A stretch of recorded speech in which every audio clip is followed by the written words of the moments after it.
تو اس اعتبار سے اگر دیکھا جائے تو پاکستان میں یہ ایک جھانسا دیا گیا قوم کو کہ ہمارے جناب امریکہ سے بھی تعلقات ہیں، عربوں سے بھی ہیں، ہمارا دنیا میں بڑا اثر رسوخ ہے، اور ہم نے انڈیا کو جو ہے وہ کنٹین کیا ہوا ہے ایک بر اعظم کے اندر. تو اس کا اب آپ کو سامنے نظر آ رہا ہے. آپ نے بنگلہ دیش کی مثال دیکھی. انڈیا دیکھ لو یار، آپ دور مت جاؤ. آپ ہم لوگ کے مقابلے خالی واگا بارڈر تک رہتے ہیں. ہم لوگ اپنی آکڑ ان کو دکھاتے ہیں کہ دیکھو ہم جی آکڑ کے بیٹھے ہوئے ہیں.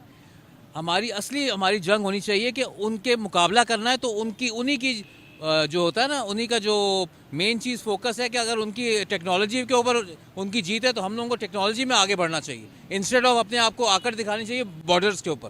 دس از the worst thing. اچھا سر، آپ نے بات کی ہے بھارت کی، تو میں آپ کو بتاتی چلوں ان کا ایک ایسا نظام ہے ٹرانزیکشنز کا UPI کہ وہ سنگاپور سے کوئی بھی وہاں سے ریمیٹنس منگوا سکتا ہے اپنا بھارت کا جو ہے وہ UPI استعمال کرتے ہوئے. تو یہ ایک بہت بڑی بات ہے. وہی تو بتا رہا ہوں آپ. اور ہم لوگ تو اگر ہم لوگ باہر سے لوگ ریمیٹنس بھیجتے ہیں تو وہ بھی احسان کر رہے ہیں کہ دیکھو جی ہم ریمیٹنس بھیج رہے ہیں، ہم پاکستان کو بچا رہے ہیں. حالانکہ ان کو یہ چاہیے کہ جس طرح وہ made in India made in Pakistan والا پالیسی جو چل رہی ہے، میں کہہ رہا ہوں جو فلسطین کا آج کل پرابلم چل رہا ہے، اس سے ہمیں یہ بڑا ہوا ہے کہ میڈ ان پاکستان چیزیں ہم لوگ شروع کر دی ہیں.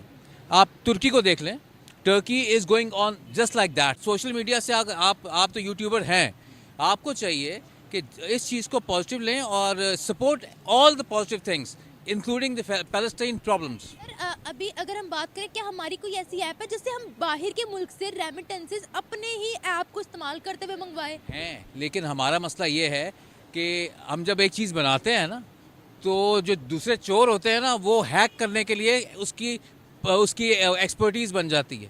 بہت بڑا ایشو ہمارے میں ایشو ہے نا اس کو ہیکنگ کے لیے. اب کیونکہ وہ نکلتا ہیکنگ کا وہیں سے ہے، اسی سٹاف نے ایک اس کا اینٹی ڈاٹ بنا دینا ہے. میری بات سمجھ رہے ہیں؟ تو یہ ہمارے لیے بدقسمتی ہے کہ ہمارے جو ہے نا ہماری کمزوریاں ہمارے سامنے آ جاتی ہیں. میں آپ کو ایک چیز بتاؤں، ڈیجیٹل بھارت اس لیے بولا جا رہا ہے کہ ان کی ہر چیز آپ یہ دیکھو کہ ہم لوگ تو ان سے مقابلہ کر ہی نہیں سکتے. ہماری ایک مووی ہماری چلتی نہیں ہے، ہماری ساری فلمیں فیل ہو رہی ہیں. سارا کچھ ڈرامے چل رہے ہیں بس. وہ بھی اس لیے چل رہے ہیں کہ یوٹیوب پہ جتنے سبسکرائبر ہیں وہ دیکھیں گے، وہ یوٹیوب پہ دیکھتے ہیں. اس کی کامیابی ہے. ادروائز انڈیا میں ڈیجیٹل کی ان کی جیت اس لیے ہے کہ ایک فلم 5-5 ہزار کروڑ پہ کما رہی ہے. ان کا ایک انڈسٹری ہمارا مان نہیں ہے. ان کا ایک بندہ ہمیں خرید سکتا ہے، ایک ٹاٹا، ایک برلا، ایک امبانی ہمارا پورا پاکستان خرید سکتا ہے. وہ اسی لیے کہ ٹیکنالوجی کے بیس. نو ڈاؤٹ ٹیکنالوجی میں تو وہ بہت آگے انہوں نے ورک کیا، اور سب سے بڑی بات میڈ ان انڈیا کی. انہوں نے میڈ ان انڈیا کا پالیسی کیا، اسی طرح ہمیں میڈ ان پاکستان کی پالیسی کرنی چاہیے. دنیا کا ایک جو اکیلا سپر پاور ہے وہ ہے امریکہ، لیکن ایک فیلڈ ایسی بھی ہے جس میں بھارت سپر پاور ہے، اور وہ فیلڈ ہے آن لائن ڈیجیٹل ٹرانزیکشن.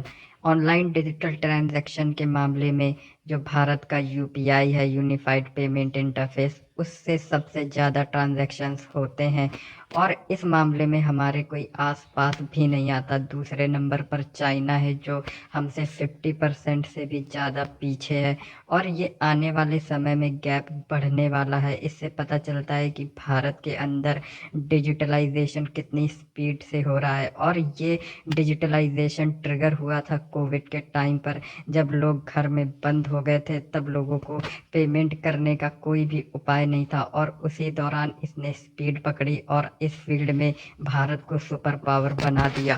اور سب سے بڑی بات یہ ہے کہ آنے والے سمے میں یہ بہت سارے دیشوں میں پھیلنے والا ہے. UAE میں آلریڈی UPI کا یوز کیا جا رہا ہے. اس پر پاکستانی میڈیا کا کہنا ہے کہ ایک طرف جہاں بھارت ہر بیتتے دن کے ساتھ ترقی کر رہا ہے، وہیں ہم جیسے ہی کوئی اچھا کام کرتے ہیں، ہمارے اندر سے ہی کوئی ایسا بندہ نکلتا ہے جو اس اچھے کرائے کام کو پانی کر دیتا ہے.